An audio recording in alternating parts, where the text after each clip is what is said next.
Burst review, Tank Tank Tank. Now Tank Tank Tank is a Wii U launch title. It was released boxed and digitally in Europe and Japan. It was released only boxed in America. So, American viewers, you have it best off because you don't have this digital version floating around as well on your associated store. Now the problem is, I didn't know about the physical release. When I bought the game, I bought it digitally, and that is a mistake, seriously.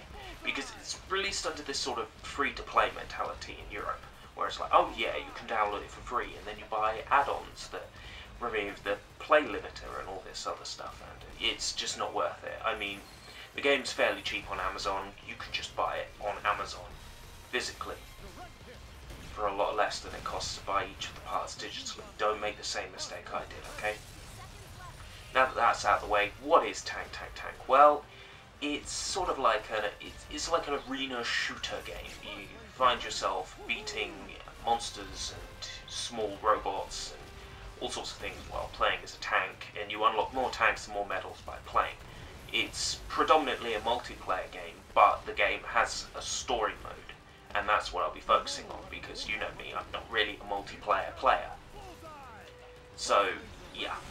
The story mode. What is it? Well, you play mission after mission after mission, defeating monsters, and every time you beat a mission with a tank, you get a medal. So you beat the same mission with another tank to get another medal, and so on and so forth. Certain missions are only locked until you've got enough medals to play them. So it does mean that there is a replay value in the game, but it also means that you're doing the same thing over and over and over again, and that can get repetitive. The controls aren't very good. You have to use the analog stick to move and turn and strafe, all on the same analog stick. Both analog sticks do exactly the same thing, and every button on the controller counts as just the one button. The arcade game itself is just a stick and a button.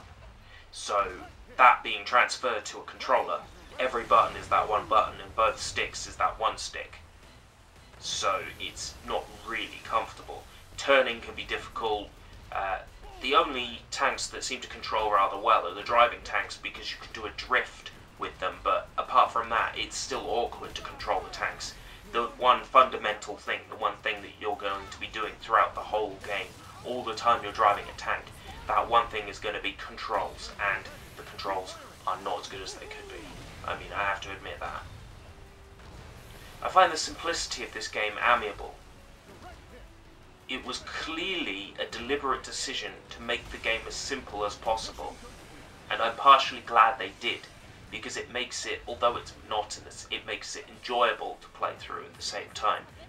Because of its simplicity, it's easy to jump in, wherever you are, in the story, and carry on playing. One of the most irritating things is the sound direction. Mainly the narrator. The narrator in this game won't stop talking. It's a direct hit. Your normal weapons won't have much effect. Bon appetit, bon appetit, bon appetit. Ugh. I haven't even bothered to check if you can just turn him off, because I mostly play the game muted. Yeah. I haven't played the multiplayer much. I did play a little bit of it. It's okay. The problem is that you either fight in a full deathmatch or team deathmatch. That's all there really is. There is a mode where you can play alongside your friends to take down big monsters, but the story mode also allows a second player anyway, so you might as well just play the story mode. One of the major issues with the multiplayer that I have is that you can't do a one-on-one. Say you and a friend want to fight tank versus tank. You can't do that. You have to fight against 2 more computer opponents, because the game buffs it up to 4 opponents. So when I was playing multiplayer against a friend, I also had an enemy that was in a tank, and the picture was a cat, and I think it had an eye patch or a moustache on or something. Yeah. So in conclusion, this game isn't a knockout game. It's not a game you're going to want to track down and buy immediately, okay? But if you do like what you see, and you're in Europe or Japan, Domo, then you should download the free-to-play version and play a little bit, And if you like it, buy the game physically. Don't buy it digitally, okay? If you do buy it digitally, then you're in the same boat as me. Now that I've bought the story mode content for something like £8, or something stupid like that, if I end up buying the other content, I am going to be so out of pocket. But if I end up buying the game physically, I'm still going to be out of pocket. I wish I hadn't done it. You know, don't buy it digitally. And remember, this game can get repetitive. It will, after a while, be the same thing over and over and over again as you're getting the rest of the medals. I'm something like 400 medals in. I've unlocked a super duper tank that can kill everything very, very efficiently, and I've still got a long ways to go before I unlock the last tank. I've only got one tank left to unlock. I've got a long ways to go from that, and then to get all like 720 medals is going to take a very, very, very long time. I don't think I'm going to play that long, to be honest with you. But still, I've put 16 hours into the game.